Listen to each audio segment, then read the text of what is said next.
Start recording. There we go. All right. Good afternoon and welcome to Lunch and Learn. I know some other people will be joining us soon because they said they would, but we'll see when they get here. In the meantime, here we are in virtual space in a crazy time to be American. It was a crazy time to be a world citizen with the pandemic before the events of last week, and now who knows where we are. So we're going to reflect on that. We have some text from 35 years ago to look at, which I think is still salient. You know, us being Jews, 35 years is relatively recently. And so we're going to say our blessing for learning, and then we're going to move on forward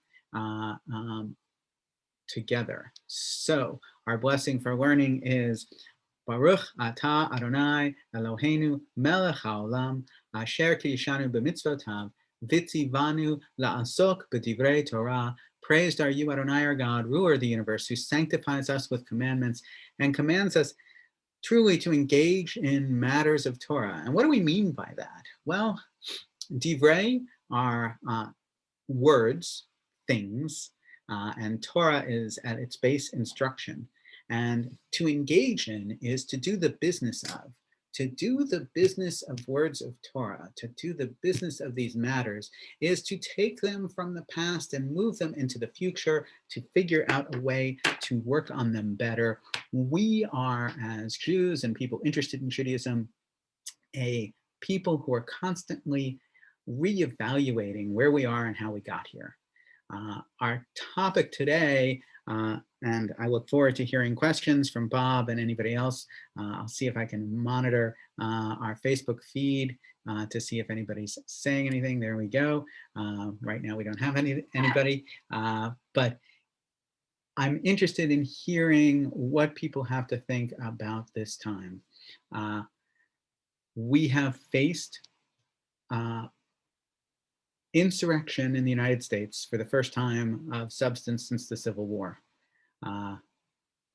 which is astounding. We have gotten there. Here we have Rachel coming in. We have gotten there through what can only be described as a fundamental disagreement about the truth. And that's a frightening place for us to be. As Jews, we argue about the truth all the time, but we put it in the center and we say, okay, I see it from over here. I see it from over there. And somehow or another, we've got to agree upon it. When we say truth in Judaism, we are talking about something quintessential, something almost supernatural. We call God the judge of truth. We understand that there is something truly transcendent about the truth, that it's not so easy, that I don't just get to say this is true and then be done. Nor do I get to argue with your truth and say they're both valid and they have to win out one or the other. That's not the way things work. So as we go forward into this troubling time, I really hope that the Jewish gift to this time period continues to be a recognition that none of us has a monopoly on the truth, but all of us have a right to bring it forward and try to civilly discuss evidence and facts and how they are borne out, how we agree upon it. We have a collective communal agreement about what's true or what's not. I had this conversation, believe it or not, with 7th graders in Charlotte many years ago, probably about 7 years ago. And one of the questions was, there are only two, they brought this thing, and it was from the Common Core in North Carolina, that there are only facts and opinions, that either something is a fact or it's an opinion. I asked them about the 10 Commandments, were they facts or commandment, were they facts or opinions? And they got a little stymied. I asked them about law. Law becomes a fact when we all agree to it or accept it. And we have a method by which we do that. We vote on it. And then the communal acceptance of the law makes it truth until we change it. So this is not absolute truth, it's conditional truth. Similarly, the 10 Commandments, most people would say we agree about them. And from a Jewish perspective, however, we enumerate them, we number them differently than Catholics and Protestants do. And Catholics and Protestants number them differently as well. For example, the first commandment of the 10 for Jews is, I am God. And Christians don't identify that as the first commandment. They identify no other gods before me as the first of those commandments. So we need to always come together and say, what exactly are we talking about before we declare my truth, your truth, somebody else's truth to be true? So with that preamble, I am going to begin a reading of a book that is a source of a quote in the Reformed Jewish liturgy.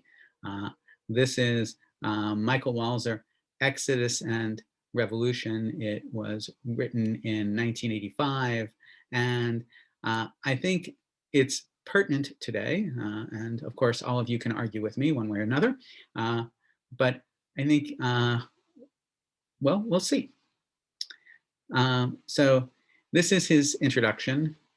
In the early months of 1960, I visited a number of southern cities in order to write about the Black student sit-ins that marked, though I didn't know it then, the beginning of 60s radicalism.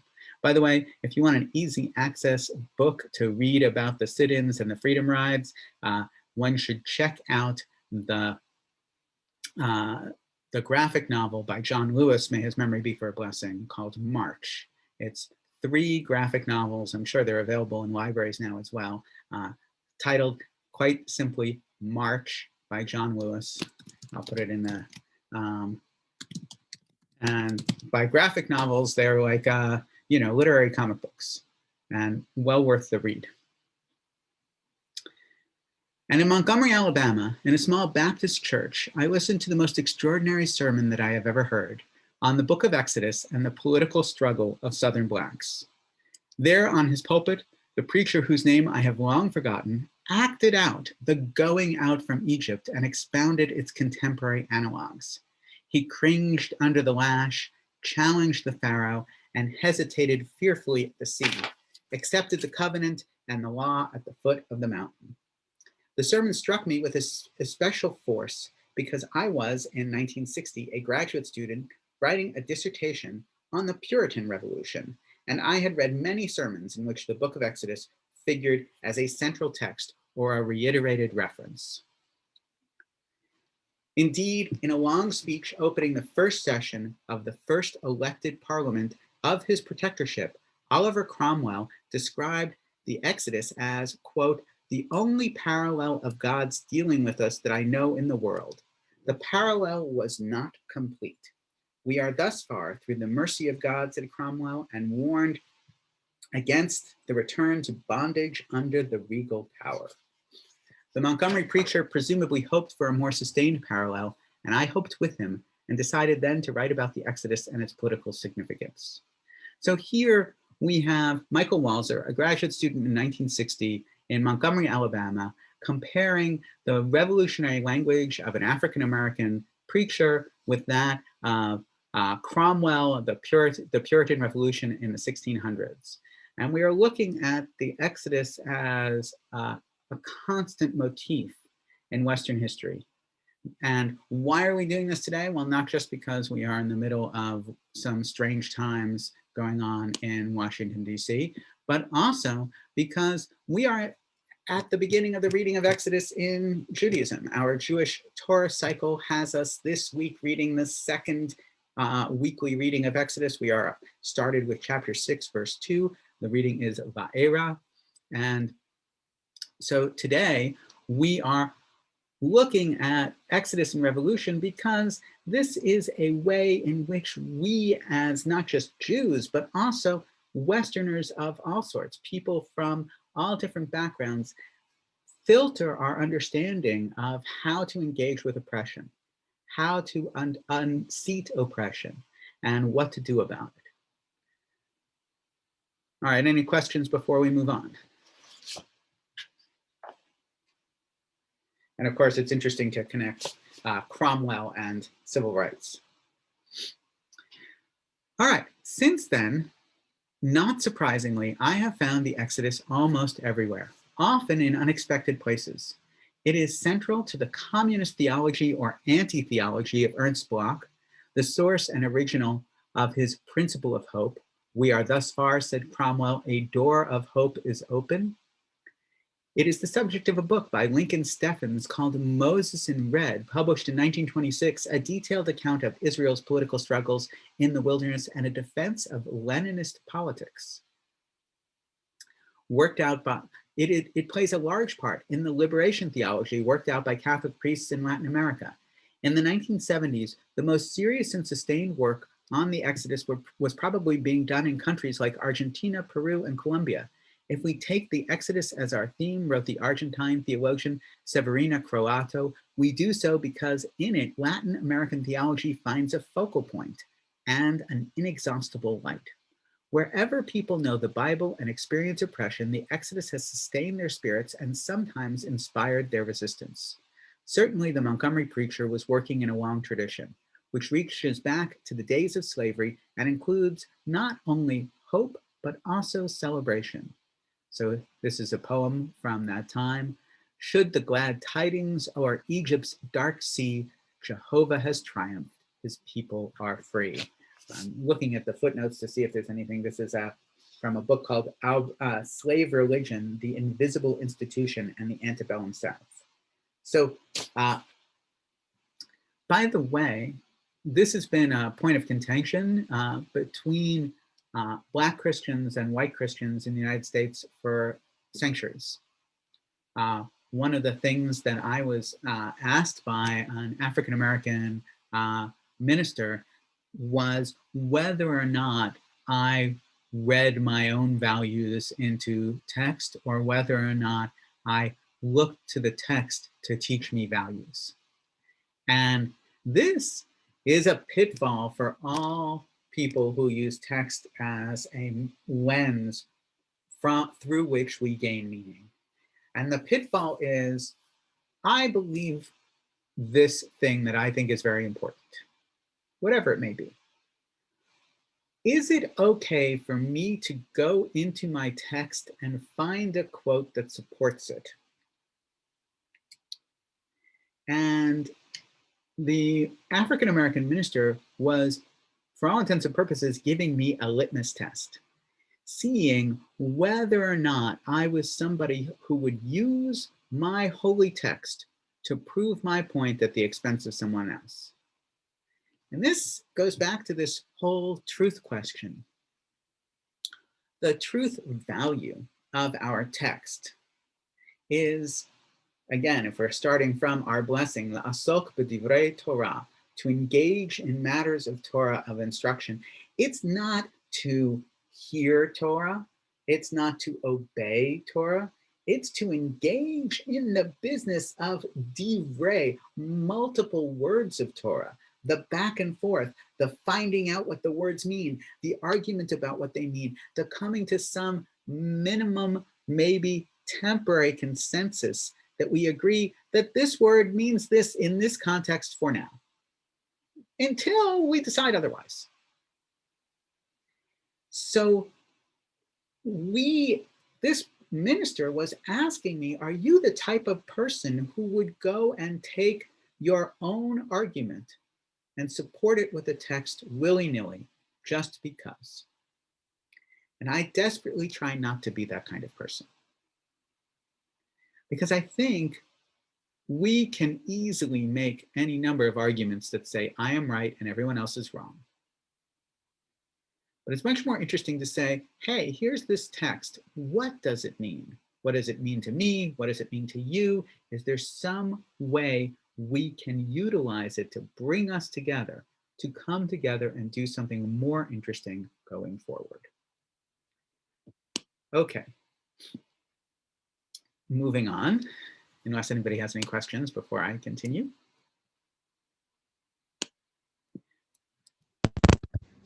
I have a question. Please, Linda. Yeah, okay. Is there a difference between Christianity and Sorry, Between or just a difference between people? Christianity and Judaism is what you said, or between people? Both. So is it a difference between Christianity and Judaism and or people? What you just Uh, spoke about. so the two different ways of reading are often identified as exegesis and eisegesis. Exegesis is spelled E-X, Isa, E-I. Truly, there are different ways of reading, and there are prevalence among different peoples for this type of reading. So, for example, among liberal Christians, among African Americans, some African American Christians, among what we would call sort of mainstream Christianity, there's generally an understanding that we're supposed to learn from the text, right? The text is supposed to be a teaching vehicle. It has its own perspective from which we are supposed to be transformed. That's definitely the way we have read text as Jews for the last 3,000 years. Certainly for the last 2,000, if we start with the Mishnah and the rabbinic movement, right? When the Judaism that wins out after the destruction of the temple in the first century, 1900 years ago, becomes rabbinic Judaism, it is this type of Judaism. This type of Judaism that says the text teaches us something, we are here to discover it. We can make an argument as to whether it's teaching this or that. We can make arguments about how consistent our perspective is and our interpretation is, and whether or not our interpretation is borne out as it goes over and over through many texts. But if we come forward with a principle, the text can trump that principle, as it were. Christianity has a tendency among some sects, as does Judaism, to say, I believe this, and look here, the text says so too. But I think most well-meaning ministers and clergy and interpreters of any sort understand that that is, I'm going to put it starkly, somewhat abusive. That is to say, we all agree that I've got this text, it's holy. I'm maybe more familiar with it than the other people around me. So I'm going to pull out a quote to prove my point. One of the things that it's fun to see among well-intentioned ministers and clergy is that we try not to do that. We try not to say, you're wrong because my text says so. And instead, we try to take a principled stand. Here is this principle that we agree underlies the text. And here is how the text supports that principle. Here's how I'm learning to aim for and adhere to that principle better. Here's the challenge it's putting on me. And to place ourselves as sort of fellow learners and journeyers in textual traditions and uncovering of things. Not unlike the constitutional law perspective, which says there's no way that we use the Constitution to craft law. If the law does not accord with the Constitution, we have judges who say, that's illegal. This law doesn't apply to our constitutional setting. And it's a discussion between legislature and judiciary. Okay, and more people coming in, which is great. All right, so here in the wake of this quote from our African-American preacher in Montgomery, but in 1960, when Michael Walzer is down in Alabama, they weren't free, meaning African Americans weren't, and the preacher had to recognize that the Exodus did not happen once and for all, that liberation is no guarantee of liberty, an idea that appears also in the earliest Jewish interpretations of the Exodus story, in Deuteronomy and the prophets. In fact, the return to Egypt is part of the story, though it exists in the text only as a possibility, that's why the story can be retold so often. So this is a key aspect of the Jewish take on Exodus. That having been redeemed from Egypt once, we're not done yet. That liberation is a process, that we haven't completed anything. And look at the very format of the 5 books of Moses. The 5 books of Moses start with creation and end with the Israelites on the banks of the Jordan, not yet getting into Israel. The project has just begun. Our liberation from Exodus is the beginning of our long-term march towards something better. Call it redemption or salvation or whatever. We don't reach it when we get to Israel either.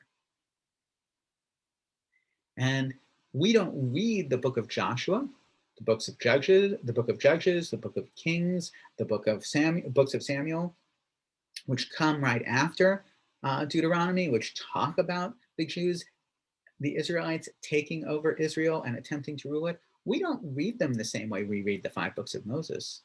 The reading of Torah in our calendar itself is an argument for incompletion, for the idea that we must go through liberation all the time, that it is not something that we're done with.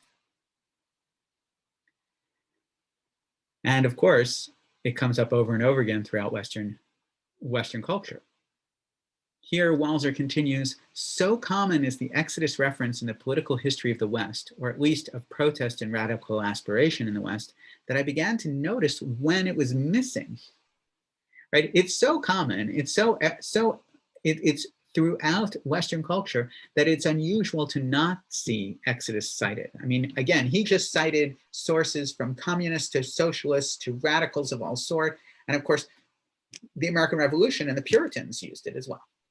So here he says, as in the years of the French Revolution, whose leading actors were resolutely hostile to Jewish as they were to Christian conceptions of history, right? So the French Revolution was so ardently secular that any religious concept of history was thrown out. Now, I want to reflect on that for us today as Americans in 2021. Americans in this year are confronted with what we could only call an abundance of religious language in the public sphere. So much so that for almost any public figure, their religiosity is a matter of interest and concern. Religious enough, appropriately religious, all of these things. The character is mentioned by religiosity. However, that has not always been the case. Not only is the French Revolution a secular revolution on purpose, but the scientific revolutions and industrial revolutions of the 19th century were so secularly founded, and religion was so suspect in the public sphere that we were delayed at getting the mathematical beginnings of the Big Bang Theory because it argued with a secularized understanding of the universe. That is, prior to the Jesuit scientist who was worried that because he was Jesuit, he would not be accepted as a physicist, an astrophysicist, to make this claim. Prior to his claim, to his theory about the Big Bang, the prevailing astrophysical understanding of the universe was that it was like a big watch, that all of the universal motion was eternal, that it was set in motion once and it all worked, and there was no before, middle, or after. There is just this one big machine. And the reason why the Jesuit was so concerned about this particular argument was because as a Christian, identifying the universe, which the Big Bang does, as having a beginning seemed too much like the biblical version. He was worried that secular scientists would reject it because it sounded too religious. Hard to believe based on our current contemporary setting of science that that would be the case, but there we go. So here we are, the French Revolution, whose leading actors were resolutely hostile to Jewish as they were to Christian conceptions of history, hostile but not ignorant. When a member of the Committee of Public Safety announced that the terror would have to be endured for 30 to 50 years, he was, I suspect, making a disguised reference to the 40 years of Israelite wandering in the wilderness, and also to the conventional understanding of the reasons for that long detour on what might have been a short journey, right? So here, even though the French Revolution is not using images of the Exodus, it's still kind of alluding to the biblical framework that Exodus is the first part and there might be a long journey in the wilderness before we come into the promised land. That motif, that metaphor still makes it into the language of the revolutionaries, even though they're sort of denying this idea. And the footnote here is a quote from an essay about the Jacobins, who are written in 1930. So in any case, the text is a common reference point before and after 1789. It figures prominently in medieval debates over the legitimacy of crusading warfare. It is important to the political argument of the radical monk Savonarola, who preached 22 sermons on the book of Exodus in the months just before his fall and execution. It is cited in the pamphlets of the German Peasants' Revolt. John Calvin and John Knox justified their most extreme political positions by quoting from Exodus. The text underpins the radical contractualism of the Huguenot Vindice contra tyrannos, and then of the Scottish Presbyterians. It is crucial, as I've already suggested, to the self-understanding of the English Puritans during the 1640s and of the Americans too on their errand into the wilderness. It is an important source of both argument and symbolism during the American Revolution and the establishment on these shores of God's new Israel. In 1776, Benjamin Franklin proposed that the Great Seal of the United States should show Moses with his rod lifted and the Egyptian army drowning in the sea, while Jefferson urged a more pacific design, the column of Israelites marching through the wilderness led by God's pillars of cloud and fire. Now, this is incredibly ironic, right? Jefferson was decidedly secular. The Jefferson Bible is decried by Christians today for its lack of the theological mention. Benjamin Franklin, also sort of only religious in a literary sense, but nonetheless, the symbolism is central to the American Revolution. And on the flip side, the Exodus story is important in the writings of that early socialist Moses Hess, and it figures, though only occasionally and marginally, in the political writings of Karl Marx. And of course, the Exodus has always stood at the very center of Jewish religious thought and has played a part in each of the reiterated attempts at Jewish politics, from the Maccabean revolt to the Zionist movement. Zionism has sometimes, somebody chatted, I apologize for not having seen it. Jefferson was a deist. Yes, a deist, but as a deist, he was deliberately unspecific in the nature of God.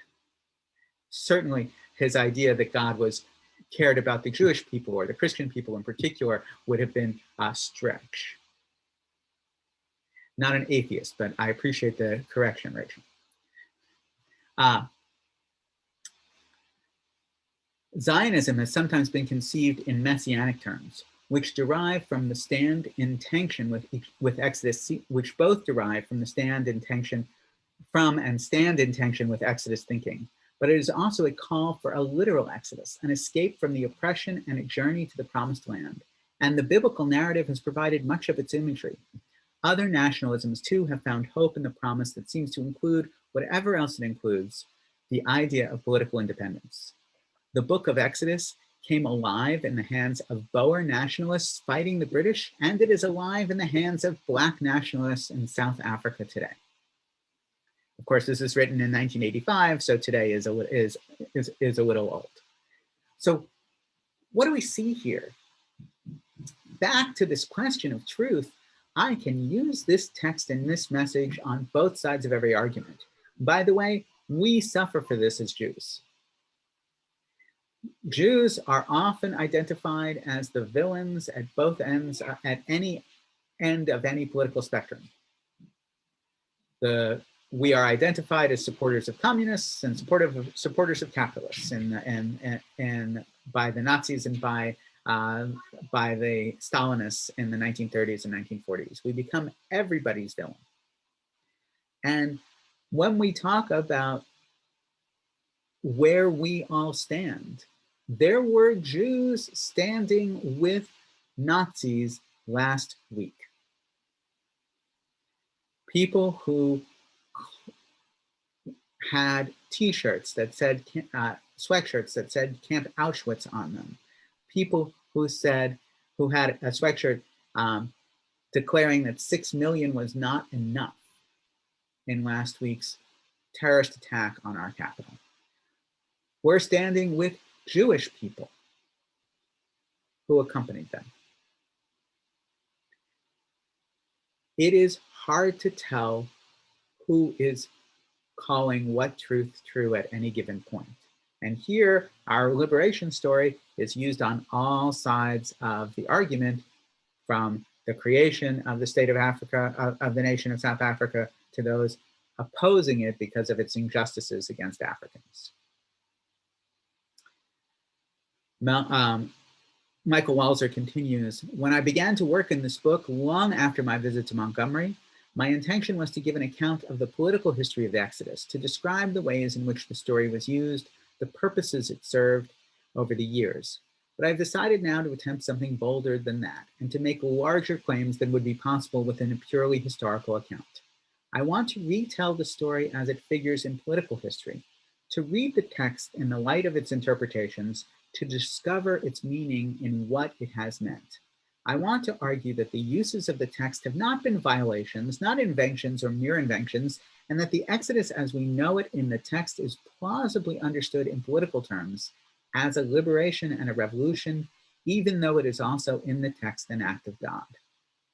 So he is attempting to dig beyond the eisegesis, the inductive reasoning, the sense that the Exodus is going to be used for anybody arguing at any point, to say there is in fact a political liberation message in Exodus.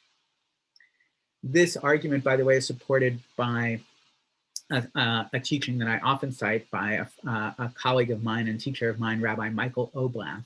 Rabbi Michael Oblath, in his doctoral dissertation on the Bible, argued that the Pharaoh in the Exodus story was not Pharaoh, but was in fact a stand-in for Solomon. And that the Exodus story was written as a protest story, not against slavery in Egypt, but the forced labor that Solomon imposed upon the northern tribes of Israel in order to build the temple and his palace.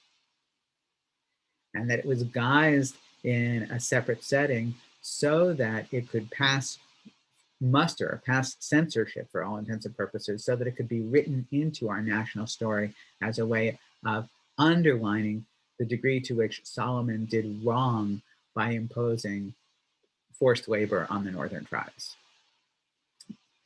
This is why the Pharaoh in the book of Exodus has no name, according to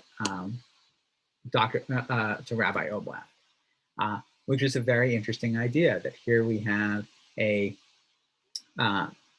metaphorical story whose original meaning is lost over the course of generations, and that the real villain in the story from the get-go was in fact King Solomon.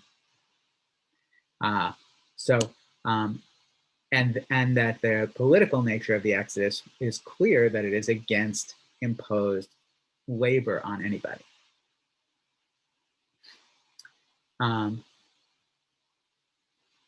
Okay. Any other questions before I continue on?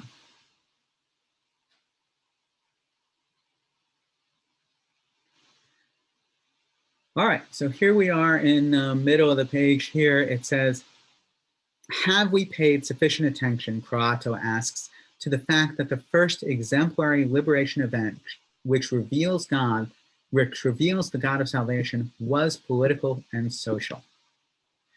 So think about that.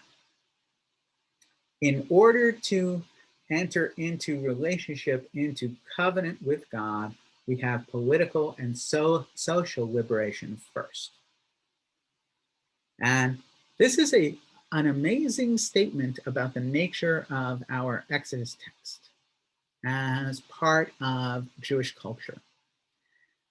Jewish culture requires us to engage in the covenant with the divine, to engage with God as the bringer of salvation, as a free people who decide on that covenant without coercion.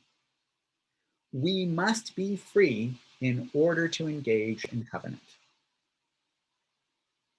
When did you have a question? No. Okay. So here, Walzer is going to say, I shall pay attention and expound the Exodus as a paradigm of revolutionary politics. But the word paradigm is to be taken loosely here. The Exodus isn't a theory of revolution, and it would make little sense to try to construct a theory out of the biblical account. The Exodus is a story, a big story.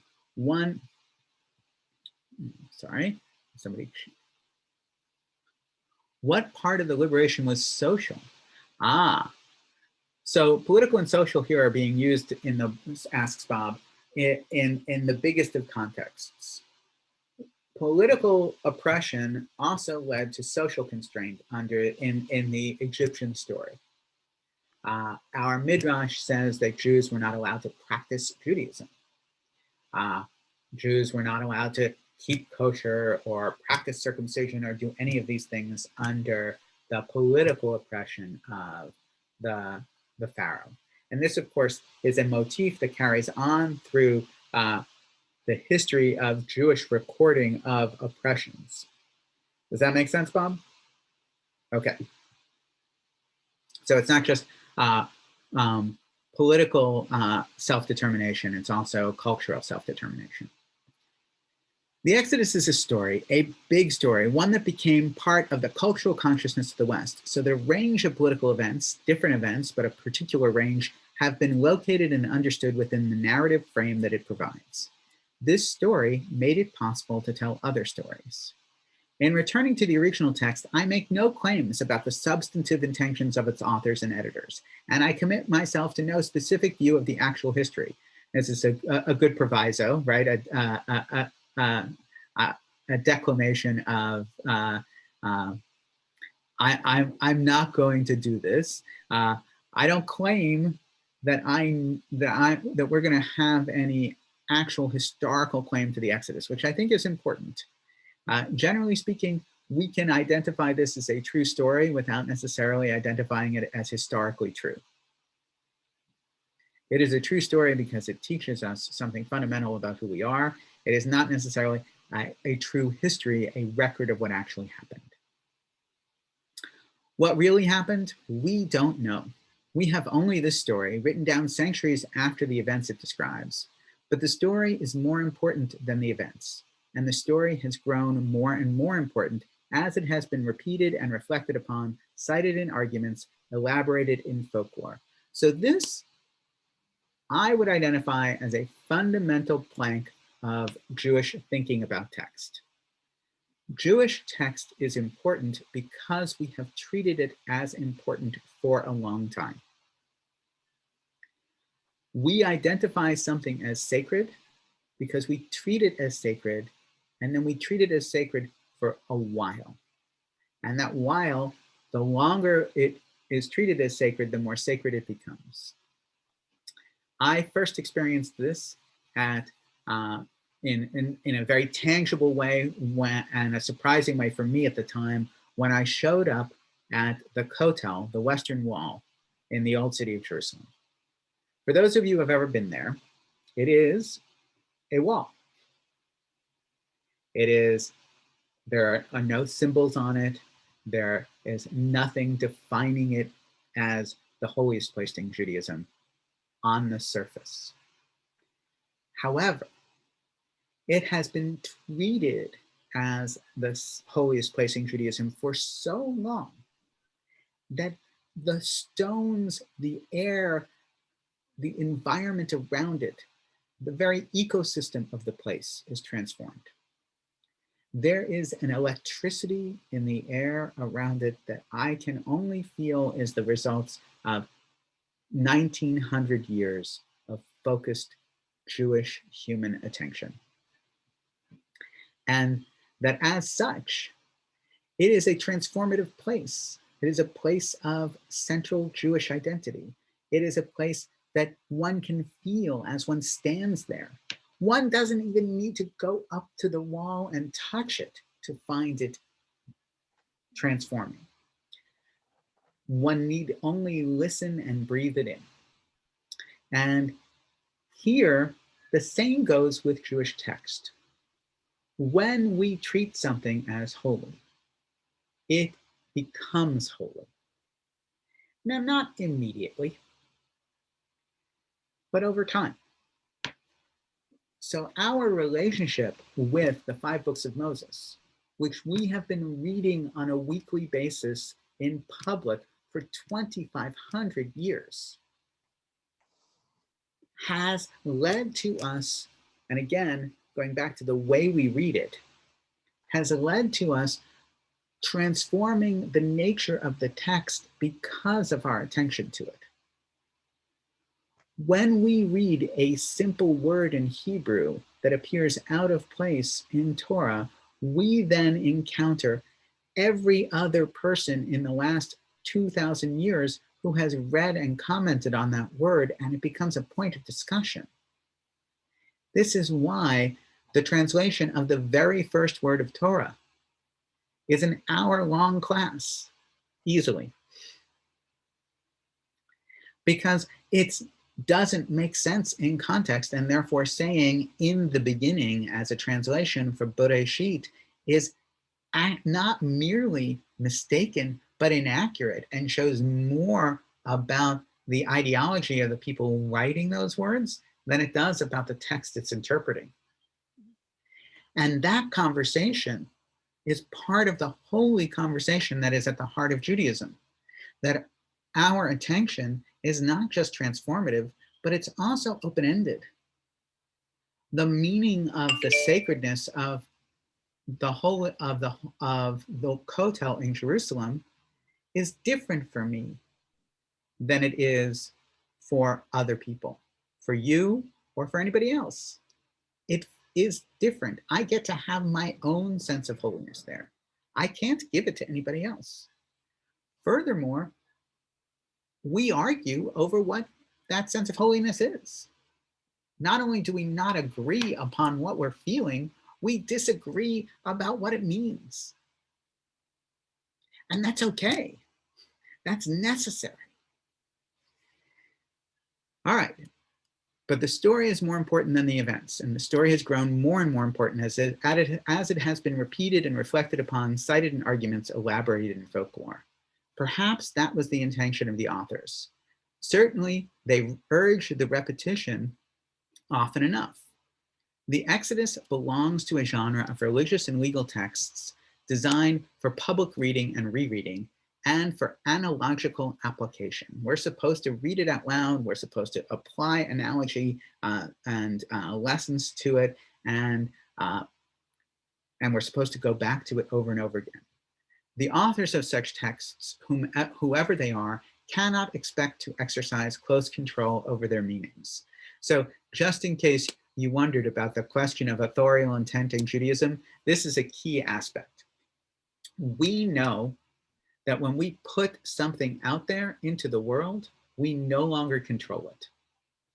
I write something, I say something, one of you hears one thing, one of you hears another, and we're off and running.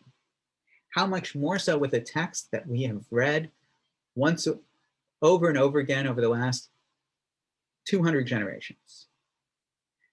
Whatever was authorial intent is now lost in the mists of time. Unless, of course, Walzer says, the author is God.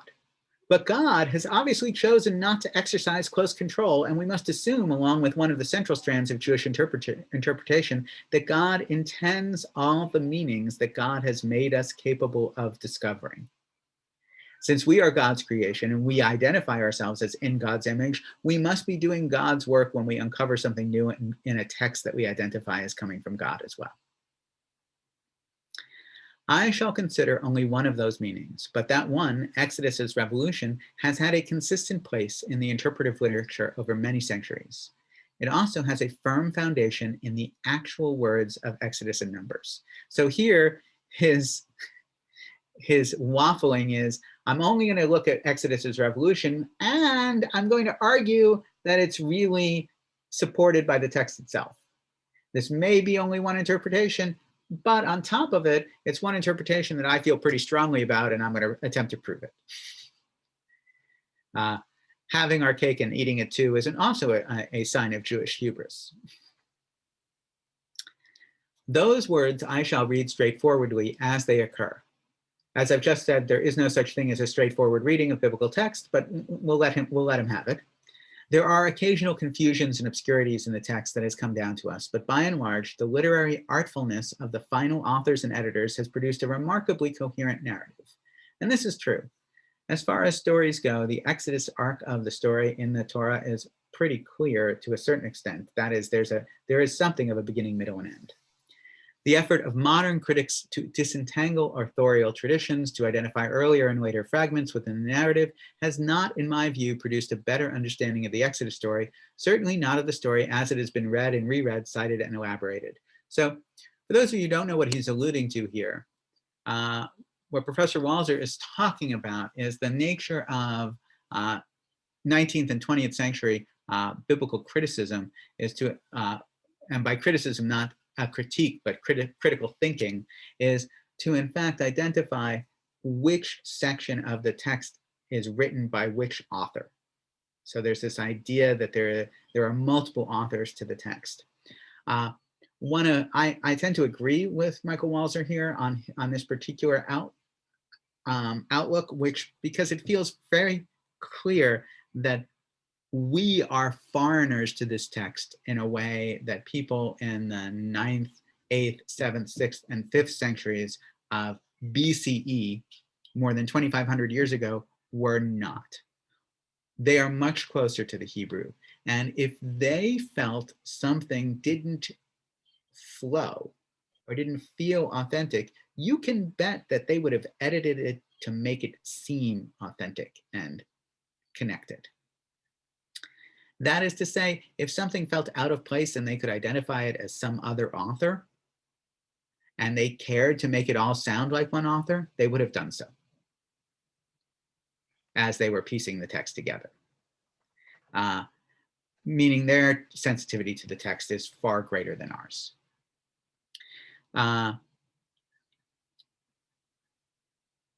At no point, as Northrop Frye has written, does this effort throw any real light on how or why a poet might read the Bible, and it is no more help to a political theorist. Of course, right, we don't get any assistance in the source criticism, in just delineating between the different sources. Of course, in the tradition of commentary and citation to which I shall be referring, the text was also broken into fragments. Every sentence, every phrase was conceived to be God's word, capable of sustaining independent interpretation. But these fragments were at the same time understood as parts of a whole. And if we fail to respect the whole, we will fail very often to grasp the deepest meaning of their interpretations. So we've got to do two things at once. We've got to be meticulous in our looking at the details of the text and also try to hold it together as a text that has some integrity, as a grand vision.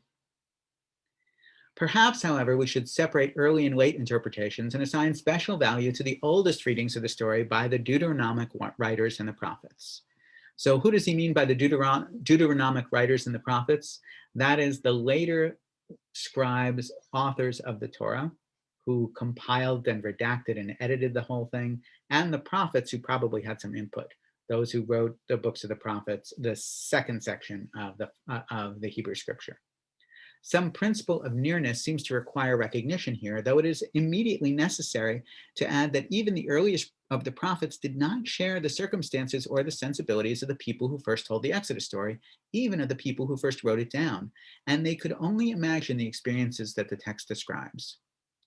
And it would be a mistake to devalue those later readers like Savonarola or Cromwell, who came to the text with their private occasions, so to speak, in their hands. For they could have come as well to many other texts, but chose this one, finding in its words some lively echo of their own political necessities, their own realism, their own vision of the future. We can only ask whether their readings make the words more intelligible, more luminous for us. The Exodus is an account of deliverance or liberation expressed in religious terms, but it is also a secular, that is, a this-worldly and historical account. Most important,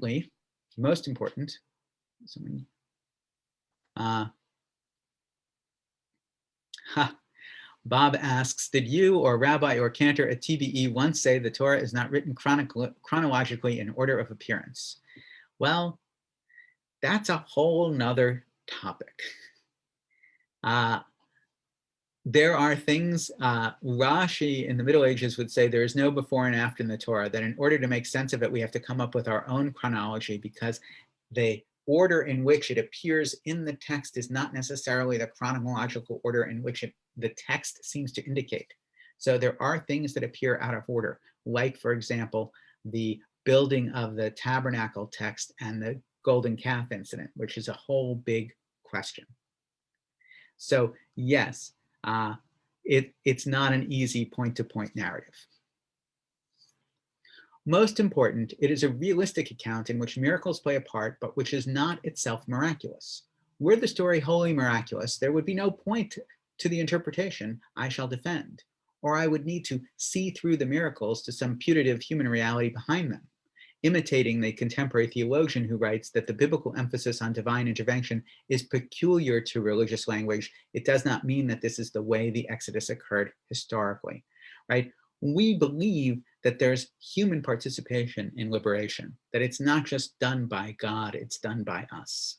And therefore, the text becomes a teaching of how to find liberation, both as a people and individuals and together. What the text tells us is simply that a liberation process having all the contours of a political event can very well be interpreted, indeed should be interpreted for a Christian conscience as the will of God. So that interpreter is saying that if we have political liberation, it's also God's will. God wants us to be free. This does not seem to me the best strategy for reading the story.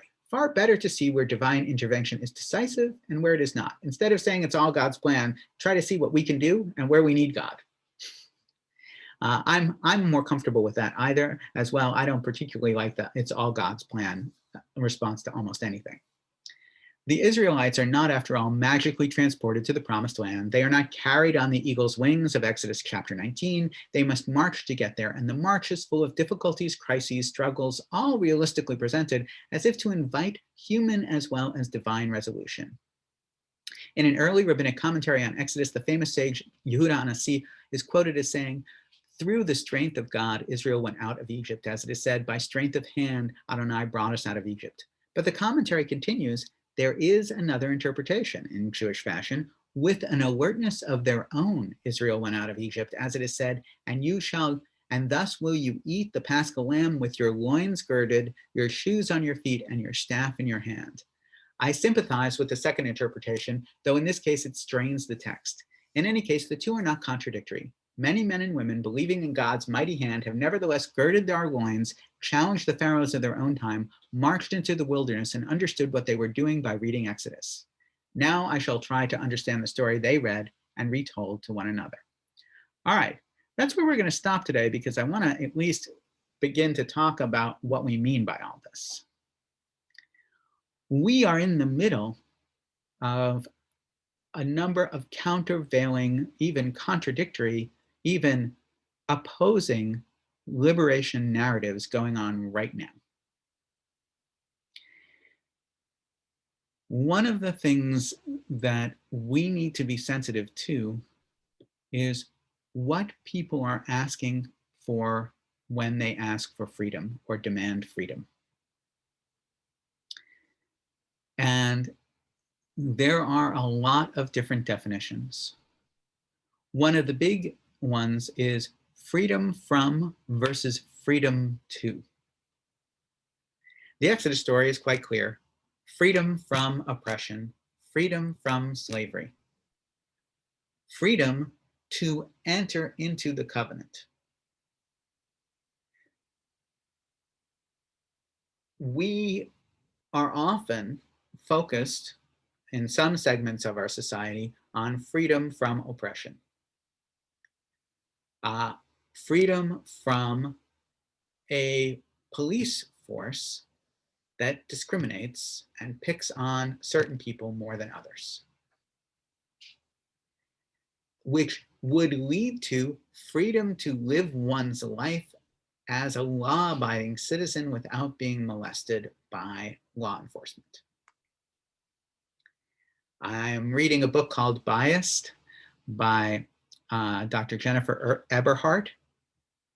On the day of her graduation ceremony from Harvard as a PhD, she was stopped by the police in her own car and eventually forcibly taken out of the car, handcuffed, and brought to the police station. Why? Because her registration was out of date and out of state because the car was actually owned by her mother. And she hadn't gone back to Ohio to re-register the car. That is an incredible imposition of oppression on somebody merely because they're African American. I have been stopped by white police for having an out-of-date registration. It was a mundane occurrence. My car did not get impounded. This is a freedom from an oppression that our society imposes on people merely because they look differently. We are free to do certain things because we are responsible as members of society. What we need to assess our freedoms in this more complicated, more thoughtful fashion right now. Because the idea that an election that we disagree with might be imposing on our freedom to choose our leaders seems troubling. And I'm trying not to make too much of a political statement here, but I will quote a somewhat flip but nonetheless important teaching. We may disagree about the truth. I saw this yesterday. We may disagree about where we stand politically. But if I'm really looking for a metric as to where I stand, and I'm at a protest, if I'm standing with people who claim to be Nazis, I'm on the wrong side. As a Jew, as a 21st century American, as a human person on this planet, if someone is professing in decoration or in words an ideology best professed through the articulation of Nazis and Adolf Hitler, I think they're on the wrong side of progress towards a liberated world in the broadest possible sense. And I hope that all of you stand with me on that.